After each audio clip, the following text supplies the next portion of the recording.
the Megacon 2024 stage.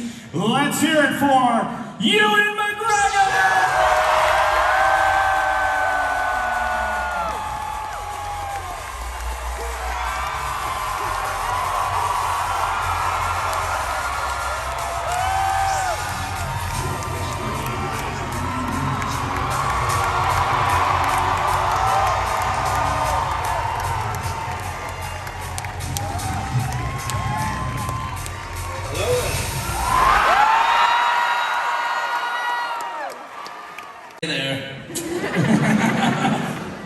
Listen to me.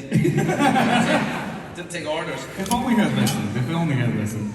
No, I think they'd opened. It was when the Obi-Wan Kenobi series. Obi-Wan Kenobi. that's the spin-off that you don't know about. Oh, that's his cousin. No spoilers. Obi-Wan Kenobi. On his mission to 2-to-1. He has like a little bird. The story of the bird. That's right. A little laser sword. What was I saying? A couple of episodes of Obi-Wan Kenobi. Some of you might have been there. It was fantastic. I mean, it was so exciting to be amongst all the people and see it on the big screen. And then the next day, it was the first time I'd done a Comic-Con. I'd never done one before. And I just thought, well, I'm in Anaheim, and it was Celebration. I thought, I'm going to do it and see what it's like. And I did it, and I realised I liked it, and that's why I'm still doing them here. So. Because it's awful nice to meet you. It's really nice. So, but that next day, we had some time and we went to Disney. So we went, it was that night, I can't remember. We went at night, and it was just like me and Mary walking around, with a cap on, and we just about got away with it. We didn't get... Just in public? Yeah. Oh my gosh. Yeah, but I hadn't seen it before, so... If those people knew that you were just wandering around... I caught a couple of people's eye, and I was like...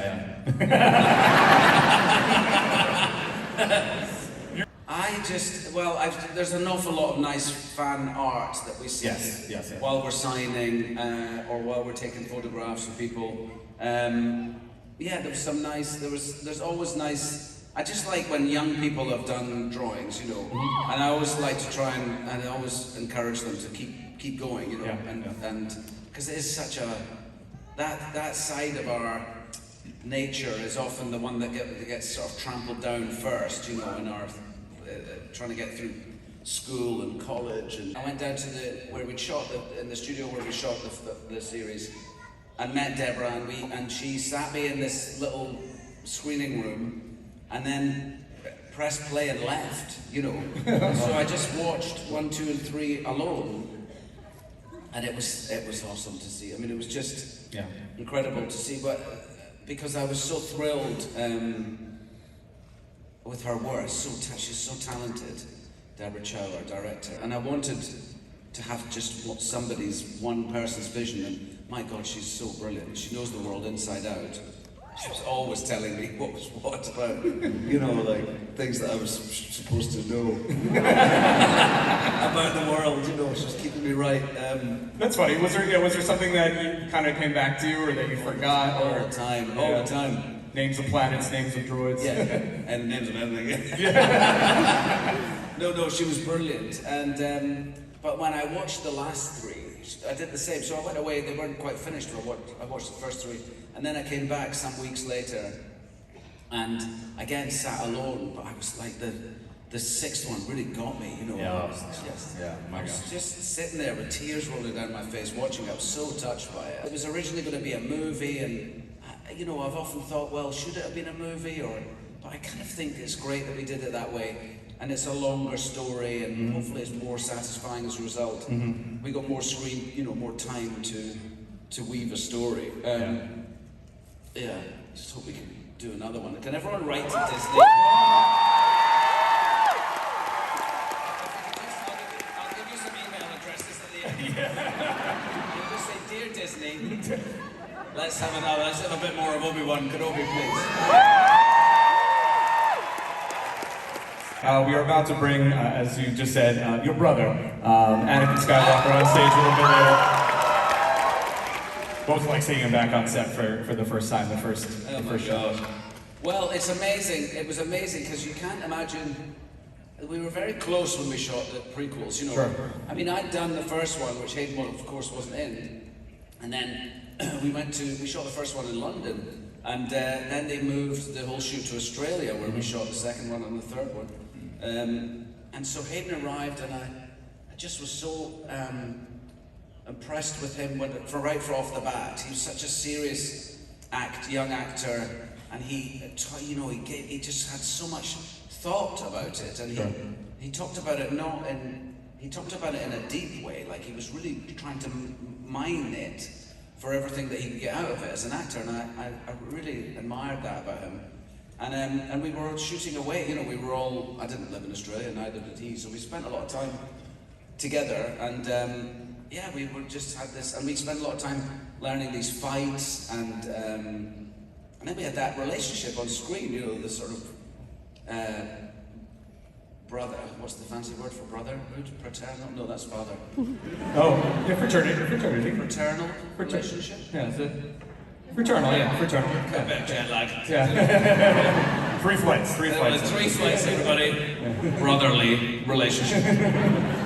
And I just love him to bits. And then we didn't see each other for a long time, so when I knew that we were going to be doing this series, and I'd met him by chance.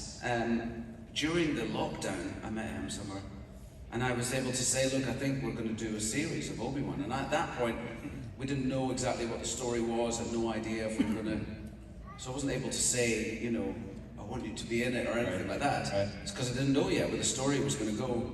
And but then when I did know that we were going to ask him to do it, oh God. And then when we got on set, I mean, I've never seen so many people on a film set in my life. I came on set and I was like, that's a lot of people. There's a lot of people on this film set today. What's going on? And then I turned around and Hayden's coming on. I'm like, I see, because everybody was there to see him. Yeah. And it was both of you. They were here to see both. No, but it was kind of. And the first thing we did, I think I'm right in saying the first thing we shot was the flashback sequence in episode 4, and so we were also like, we looked like we did in. I mean, we had dots all over our face, so we could maybe do a little bit of help making us younger. But apart from that, we were in the old costumes, you know, and then we were doing that fight that was just great. So yeah, it was an amazing experience. And it was like, what I love about shooting it also was that when the crew for the Obi-Wan Kenobi series were real fans, you know, like an awful lot of people that work in Star Wars now are fans, you know, and that wasn't the case before when we made the prequels, but I love that. So there was like a real buzz whenever we were together. That's awesome. Yeah, it's awesome. Looking around that speaker, it's not much fun, is it? Sorry, I feel like we should move over there so that they can... Sorry. Oh, we're up there. Okay, you're fine. God, idiot. I didn't know that was there. You're fine. I'm much better looking up there anyway. I hope. Don't forget to stand up and say hello to those folks on that side. I'm so sorry for you two. Sorry. You got the safety of how the swords have evolved. For sure. And when we made the prequels, we had a guy who had like a cart. He had like what? Somebody named Thomas. Thomas, yeah. Thomas, the lightsaber maker. Is he here, Thomas? Are you here? Thomas is in the bathroom. Somebody get him. No. I was going on to say Thomas, obviously, had his cart, and we had these. They were made of some sort of alloy. They were metal, for sure, and they would bend after every single take. And when Hayden and I were fighting each other, often didn't make it through the take because we just went at each other so hard. And that they've changed now, so now they have actual swords that light up, which is what gave us those amazing lighting changes in that end scene in the series. We had our swords here, and his face was we were blue. Someone get that phone, will you? And then as we moved over here, our faces turned red, and it was just like magic, you know. We're like, oh my god. So we, but they don't fight as well as the old ones do. They have a tendency to sort of go, sort of like, it just isn't quite as satisfying as when they used to go. But we would always catch each other's fingers because they don't have George, in his wisdom, decided not to give them a hilt. Most sword designers in the world, you know, throughout history, have put a hilt there so that you don't get your knuckles wrapped. But anyway, and then I still need one. And then Kylo Ren decides his hilt is a lightsaber, which is completely ridiculous. That's right. Yeah. I mean, come on, he's got all the protection he needs right there. Look at there. Is that too much to ask for? A little. Thank you. The first one was the accent. Like I went to do some castings with Deborah, and we read with several different actors for some of the roles, and I just, it was months before we started the shoot, but I went down, we did it on the set of the Mandalorian set on a Sunday when they weren't working, so we had a bit of a set there, and I went down there on a Sunday morning, and I was taken to a dressing room, and there was like Obi-Wan's clothes hanging up, like, so I guess not my old costume, but it certainly looked like some of it could have been. And so suddenly I was putting all the costume back on again and looking in the mirror and going, wow, it's been like a long time. Yeah. It sort of hit me in a way of what I was about to do. And then I went on set and I hadn't really given it much thought. I just thought, well, it'll be all right. And I got on set and it was just not, you know, these poor little actors who were reading for all these other roles, and I was just like trying to do the Obi-Wan. Trying to do Obi-Wan. And it was just coming out like some posh English guy, and nothing at all like Obi-Wan or Alec Guinness. And so that was the first challenge. Was like, oh, I see. I've got to remind myself, and that's what I always did in the prequels. Was I just sort of watched Alec Guinness all the time, and not only just in Star Wars, but in all his early films. And now I was a bit older, I got to watch him in some of his older films. Wanted to just try. It always has to. I don't try and do an impersonation of Alec Guinness at all, but it has to feel like him to me. Yeah. And often that's when I know that I'm happy to move on with a take if it starts feeling like Alec. Yeah, shout out to Sir Alec Guinness, obviously the great. And you did an amazing job of transitioning. Margot Marcano from East Brunswick, New Jersey. Margot, are you out there? Yeah, what's up, Margot? Asked that what aspects of the original trilogy inspired your characters. So yeah, you spoke on it. Was it voice? Was it physicality? Was it everything with Alan? Yeah, all of it. I mean, there's just something so iconic about his performance. Oh my God, it's like he's over there. See, just in that moment, a man walked. There's an Obi-Wan Kenobi in the hallway. Yeah, and his lightsaber walked into a light in our face. And I was like, sorry, Alec, I'm sorry, I'm trying my best. Oh, that was brilliant. Did you see it? That was a Force Ghost. Now he's gone completely, so that's even crazier. Force Ghost Alec Guinness to Star Wars. You shoot the prequels and you move on to some of our favorite movie musicals or movies with musicals in them or musical moments. Moulin Rouge. Down with Love. Beauty and the Beast, the live action. So Ashton, what is that like for you? Like, what's the transition as an actor into a musical movie or a movie with songs and music? I've always sung. I've always been musical. Through school, I was only interested in. Exactly. I was only interested in anything that felt like perform. I always knew I wanted to be an actor, and so I found it difficult to be interested in academics. I should have been, but I wasn't. And so music was a way for me through school to sort of perform, I suppose. So I sang, and it was really from a young age, and I was a soloist in the choir, Christmas carols and stuff. I did once in Royal David City when I was like 6, in a church like that. I was like, once in Royal, terrifying. I still remember the fear. And so that, and then I was a side drummer in the pipe band. I was a French horn player. Just anything that allowed me to sort of do music. So to then do the musicals was like taking that on. It was just, we had great singing coach on Moulin Rouge, and I loved it. I loved recording. We worked with the music producer Marius de Vries, and we just recorded loads and loads of songs that didn't make it into the show, but we just kept recording different.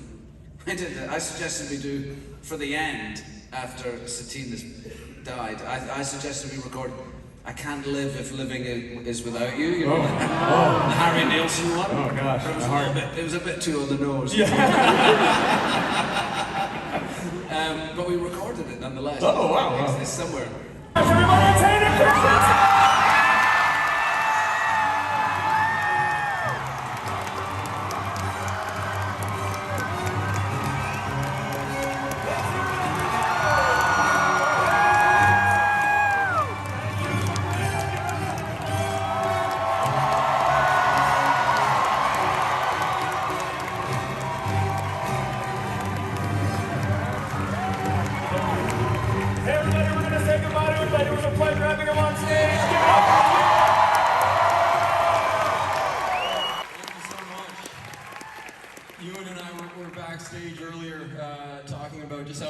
This event has been and how much we've enjoyed getting to meet so many of you. So this has been really great. Thank you. It was sent to me not long ago, so I thought this would be a good place to sport it. I love it. I love it. Did you? And that kind of brings up a question that we asked Ewan. Obviously, you're traveling around the world. You're meeting all these fans at these conventions. We're here in Orlando. It's a big city for Star Wars collectors. Lightsabers and figurines and apparel. What's been like the most interesting thing that you've gotten recently to sign, or maybe just something out of all your signings, a prop or a replica or an apparel? Oh, I don't know. There's signed a lot of lightsabers and Darth Vader helmets, but I just like seeing the new artwork. You see all these artists come and they do these amazing drawings, and so that's sort of what I get a kick out of. Now that it's out there and we know, right. Now that it's out there and we know about it, what is it like getting that double reaction from fans? It is another wave of fan reactions to your appearance in Ahsoka. I can't tell you just how amazing the whole experience has been for me. Coming back on Obi-Wan was incredible. Getting to swing a lightsaber with Ewan again was just a thrill. And then getting the phone call after we wrapped Obi-Wan, I wasn't aware of any other projects that I would be involved with. Sure. After we wrapped, I got a phone call from Dave Filoni and Jon Favreau. And I was just so excited again. Any chance I get to put on those Jedi robes, I'll take it. Yeah,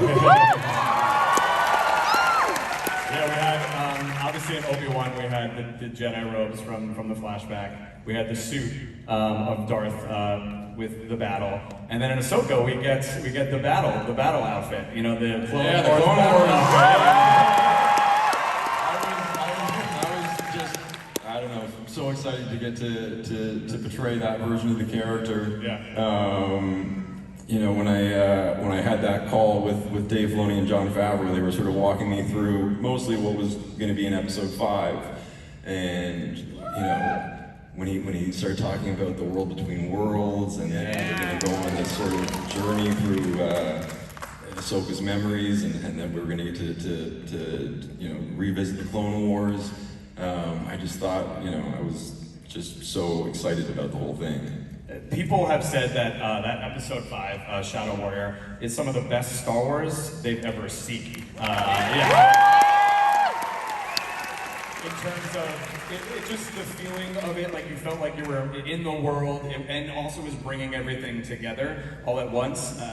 Talk about the reaction to that specific episode that you were in, you know, and just how it's really brought fans together from all the different series. Yeah, I mean, you know, the episode is a really great one. Yeah. And what Dave Filoni accomplished is really remarkable.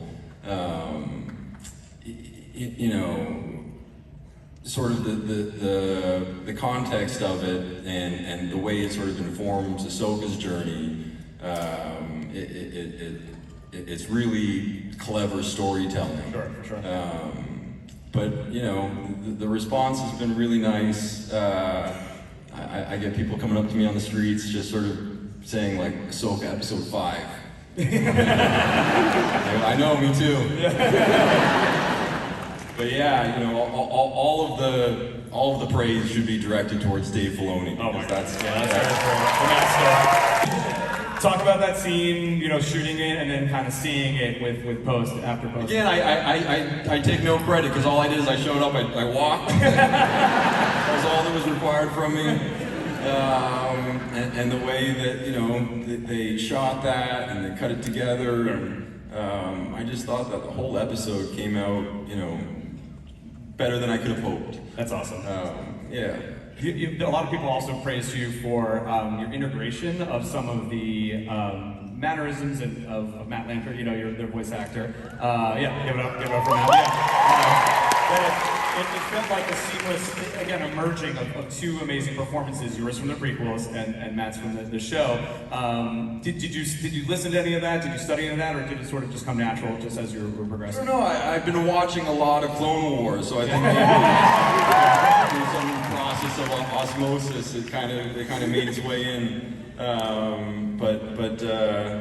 No, it's a period in Anakin's life that I was aware of. I thought was very interesting, and obviously they explored it a lot in the Clone Wars, in the animated show that they did. But the opportunity to get to do that in live action was so compelling, and I wanted to bring it to life in the most sort of exciting way possible, and follow Dave's lead, and just sort of, you know, bring to life what was on the page, because it was all there in the script. Really enjoys working with writer-directors because there's a little bit more clarity there, and that, you know, you can kind of trust the script a little bit more, and it's a more accurate roadmap. You know, when you have a director working off of someone else's material, there's interpretation. You always have to sort of wonder if your interpretations are aligned. But you know, obviously Dave knows Star Wars so well. And he knows his character so well. You know, he probably spent more time than I did working on Anakin and developing Anakin with George Lucas, and so there was just an immense amount of trust, and you know, I knew he had a really exciting vision for it, and just his way of being a leader on set. You know, he really inspires everyone around him. The way he speaks about Star Wars is so insightful. You know, I remember when I was getting ready to do Obi-Wan, I was sort of doing a deep dive on the internet, just kind of looking for all of the information I found interesting, and I came across this video of Dave talking about the sort of the meaning behind the Battle of the Fates, Duel of the Fates, sorry. And it was just so, you know, I'd never heard it sort of put that way before, and it was just, you know, so smart and insightful. And he just naturally is like that, you know. So it was a real joy to get to work with him and to see him, you know, sort of inspire everyone on set. It was great. That's awesome. You mentioned doing this character that it came back pretty easy.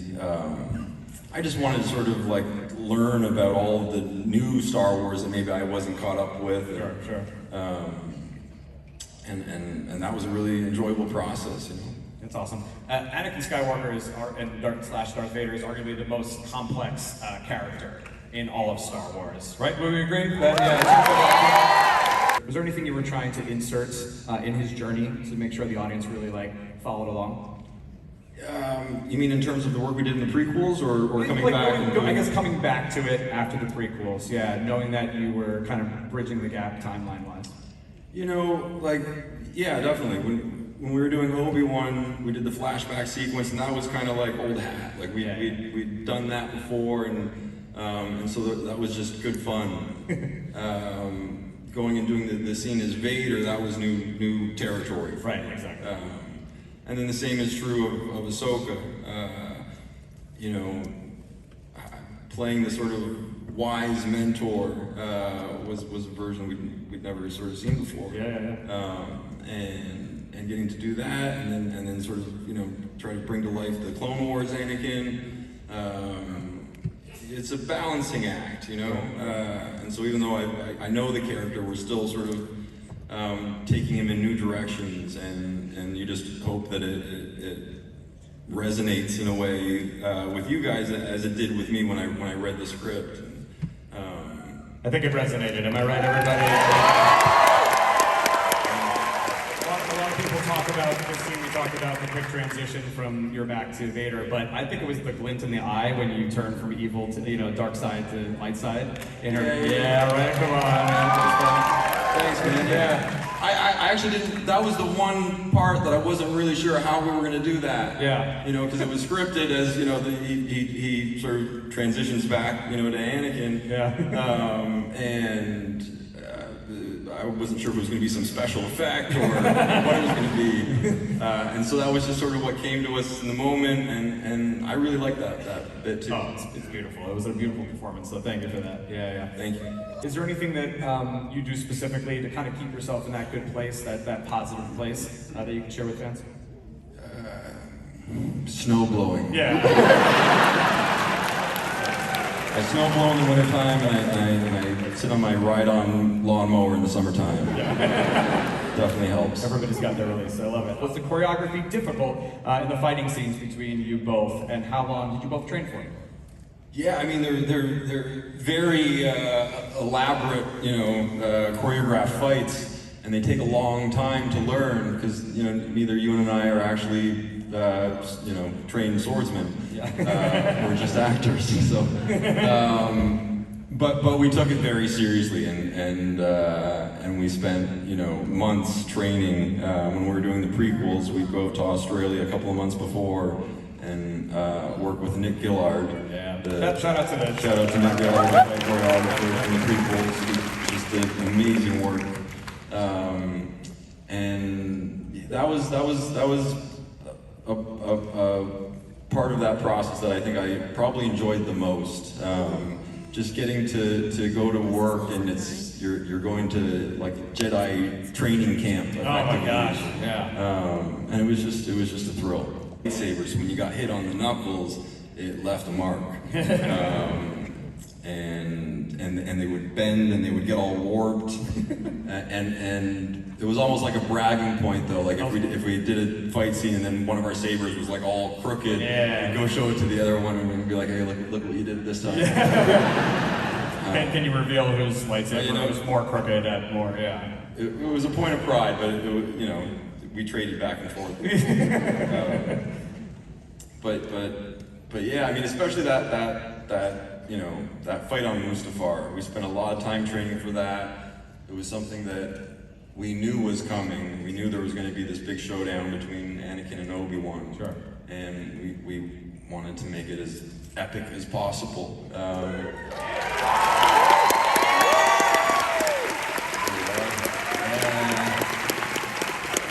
Yeah, and so we trained and we got the pacing up, you know, to a really nice place. And then when we got to set, we just, you know, we went from 10 to 11. And yeah, we were really cooking. I love it. Do you think he still would have beaten Anakin? No, it was all about the high ground, obviously. Correct answer. That's the whole premise of that scene there, you know. And I always thought about it, you know, that like in episode 1 when Obi-Wan is fighting Maul, Maul has the high ground, and Ewan is down, and he does this amazing move, flips over him, you know, cuts him in half. And so I assumed that would have been something that was like, you know, folklore sort of level status, legend status, you know, at the Jedi Academy. Everyone talked about it, obviously. So then when we got, you know, when I'm confronted with I have the high ground, I'm sure that Anakin was in the back of his head thinking, oh, I'm going to show him. And it didn't work out.